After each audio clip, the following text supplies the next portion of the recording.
Today I'm going to give you a prompt to generate pages like this you're seeing, tools like this that run locally, or even tools like this other one.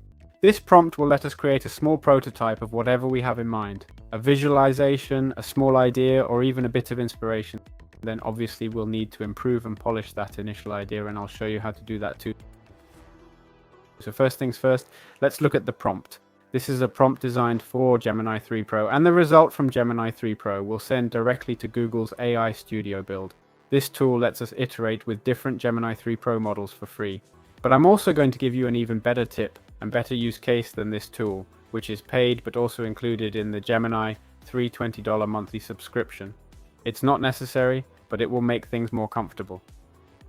If you don't have it, don't worry. I'll show you how to do it.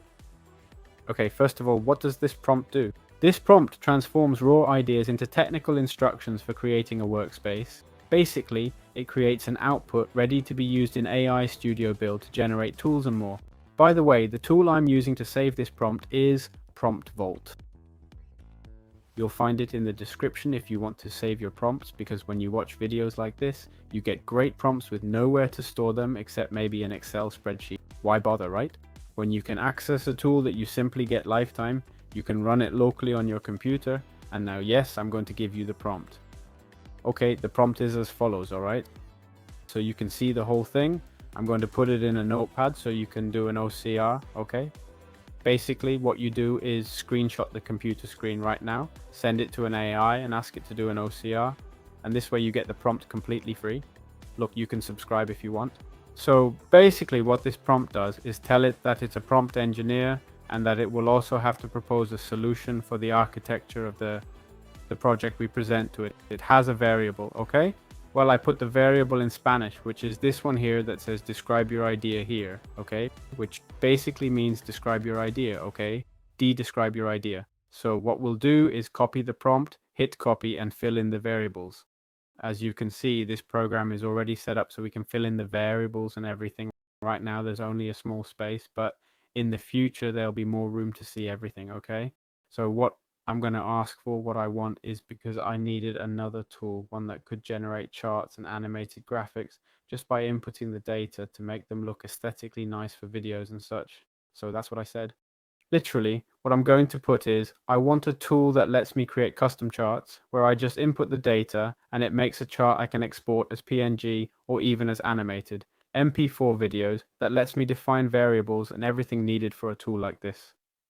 I'm going to add, and I tell it, I also want it to let me use different formats, you know, statistics, columns, circular, and so on, okay? And also that it lets me color each of the variables and so on. Well, let's copy this, paste it here and click copy to clipboard, all right? There it copies, as you see, the prompt with the variables, super convenient.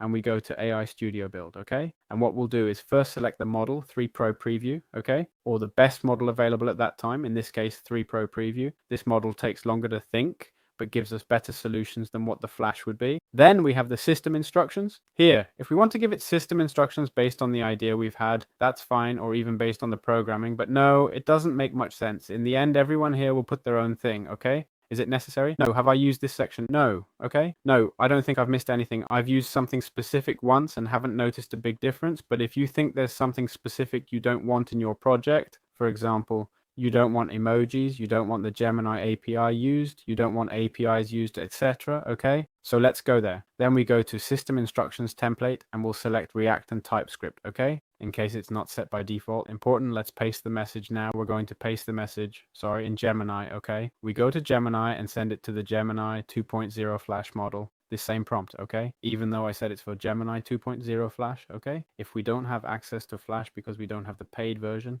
we can use ChatGPT or Claude. It'll handle the prompt just as well, okay? So we send it and it gives us everything: context, role, actions, architecture of what we want to create. And it gives us a rough idea of the components the project should have and so on, okay? We're going to copy it and go here to build ideas with Gemini and paste the prompt as is. If you want, we can read through it. So if we know programming or know a bit about components, you don't need to know programming, but you do need to understand how your project is structured. I mean, you don't need to know exactly what each line does, but within a project, you should know what each component does. For example, look, here we have a project where if we go to code, it says app TSX, right? And then there are components, like for example, the button. Well, what does this button refer to? Which of all these buttons does it reference? Well, probably the export one, okay? We'd have to check that. Chart canvas, what does that refer to? Configuration panel, so what does that refer to? Well, to this panel here on the left, where we can be configuring. So if I want to make a modification in the left section and say, hey, let me add something. Right now, I don't know if there's a limit on items, okay? There's no item limit, okay? But let's say I want to set one. So I'm going to say, hey, in the config panel, limit the number of variables I can create within the data points, okay? And so what does this help us with? Well, if instead of being specific about what we want, we just say it generally like limit the variables, right? For the data points. So what happens? The application is going to have to search for where the data points are. It's going to open first the application, and then it's going to have to figure out where the data points are. It probably won't take long to find them, okay? Because this tool is built to understand natural language. But what happens? As the project gets bigger and bigger, the logic gets more complicated, and at the same time, the tool has to search through more. So it's interesting that we don't necessarily need to know what, for example, button, on click, handle change, background color does. Honestly, it's pretty easy to understand what's here, right? But hey, if there's a line we don't understand, we don't need to know it. And if you think it's necessary, just send it to the AI and say, hey, what does this project do? And it'll tell you, okay? So don't have any kind of fear. You don't need to know how to write it yourself, but you do need to understand the project's logic. So let's click build. Well, if we get an error, since we've had bad luck here, we just go back, reload the page, and click build, okay? And that fixes it. And here it'll start building with Gemini 3 Pro Preview, okay? It's going to take a while, so I recommend being patient. For me this time, it took about 88 seconds here, as you can see, okay? And here's something interesting. We asked for different components, which is the code section. These are the components, right? We asked it to have the app, okay? Which is the main container where you can organize or manage all the tools. Data editor, a component table for adding or editing rows and defining variable names. A config panel, a stats preview, and a toolbar, okay? Which would basically be for buttons to save the stats. For now, it looks pretty simple. As you can see, it's building out the whole section.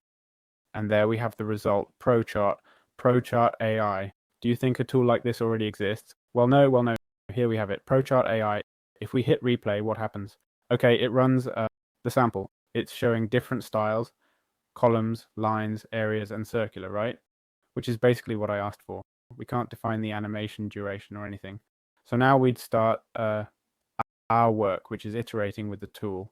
And here, for example, we have this. AI assistant, describe what you want to visualize. Obviously, this doesn't work, right? I'm going to put Bitcoin underscore price. Generate Bitcoin underscore price. No, we can already see it doesn't work, okay? So this AI data assistant, why are they showing us this? Because they want us to use the Gemini API. So you go here to code, and in Gemini services or some section like that, we'd add the API and could interact with the AI tool to use the app. Since we're not interested, we'll tell it to remove it. Let's check that export PNG works. We're going to save. A lot of times there are buttons that don't work. There it is, okay? Awesome. Plus, it gave me rounded edges. Super cool. So I've iterated with the tool for the first time, and as you can see, it took 264 seconds. That means it took practically 5 minutes to respond to one of my requests. I've obviously been iterating with the tool for about 30 minutes to get a much better result, and this is the result we had before, and this is what we're working with now with way better settings, different animations, option to choose different fonts. We can configure how long it lasts, and we can export to different file formats, choose the quality, frame rate, and so on, right? A much more interesting tool. We can add colors, we can access the data, we can export or upload a CSV. Obviously, there are a lot of things here that don't work, okay? I'm being completely honest because obviously we'd have to keep testing and adapting the tool to our workflow to make it as comfortable and efficient as possible, right? But how did I do this? If I'm going at 5 minutes per request, how much time have I spent here? Hours and hours. Well, it's a possibility, but if you have Gemini 3 Pro, what you can do is use Visual Studio Code, okay? These are the kinds of things we teach in the AI course. Really think about it, okay? How much performance can you get out of this, right? This knowledge I'm giving you here, imagine what's in the course, right? Did you know this? You didn't, right? Imagine everything you're missing. That's the problem. But I'm going to show you a little bit how to do it. Basically what we do is go to Google AI Studio, hit the Get App button, and as you see, this zip file is saved, okay? This zip file, okay, we're going to save it in a folder, and what we'll do is export, okay? Well, we extract it. All right, we'll open the README, okay? We're just going to open it with Notepad. Let's see if it lets me. There it is, and it tells me requirements, okay? We need npm install. How are we going to do this? All right, let's copy the directory, this one right here from test. We're going to type cmd to open the terminal, then we'll put cd and paste the directory. What does this do? It makes any command we type here execute inside that folder. And what we need to do, as the README says, is type npm install. What does this do? Basically installs the libraries needed to run the application, okay? So if we do npm install and npm run dev, okay, let's wait for it to finish. Okay, there it is. 0 vulnerabilities found. If we do npm run dev, now I can open it here on localhost, okay? And if I go to my localhost, I have access to the tool locally. Obviously, we can make this much easier. For example, here in this other project, I just double click this file like an app and boom, it opens right up and that's it.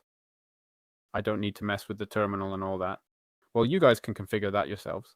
All right. Once we have the project, what we'll do is go to File, then Open Folder, okay? Inside Visual Studio Code, and we'll select the folder. We click Select Folder, go to View, and we need to see the Explorer, okay? The Explorer is this thing here on the right, which is where we'll have all our information, and we need to go to this section here, which is the extension section. If it's not there, we can also open it by typing extensions, or Control-Shift-X, and then we'll search for Gemini. I know it seems really complicated, but it's not, okay? We select Gemini, and if we don't have it installed, well, basically, we'd be installing it. And that's it. We'll see the Gemini extension here on the left, and it's simply a chat where we can interact. This chat will interact directly with our code, and we can ask it for whatever we want. And as you can see, it's going to tell us what modifications it's made, okay? It removed 13 lines, and we click Show Full Code Block. It says it removed these lines, it added these. We can see exactly what it's modifying and even accept or reject it before it puts it into the code. And if we made a mistake, we can go back, okay? We can go to the previous prompt and tell it revert to checkpoint. So it's super, super interesting. Plus, we can send the same message multiple times and it doesn't take that long. Not even close. I couldn't tell you exactly how long it takes, but it's not 5 minutes per response, not even close. And we're talking about a project that's now much more developed than what we were looking at before. So now what we do is keep testing and refining based on what we need to improve our tool. And that's it for the video. I hope you found it useful. I certainly did. This was information I wanted to share. Obviously, I can't cover everything, but I try to give you as much info as possible. I teach you to fish, and then you decide what to do with it. So yeah, I hope you enjoyed it. As always, you'll find all the links to the tools I use in the description, plus a free ebook on learning to use AI. Thanks so much for supporting the content, and I'll see you in future videos. Any questions, my email's in the description too. Bye bye.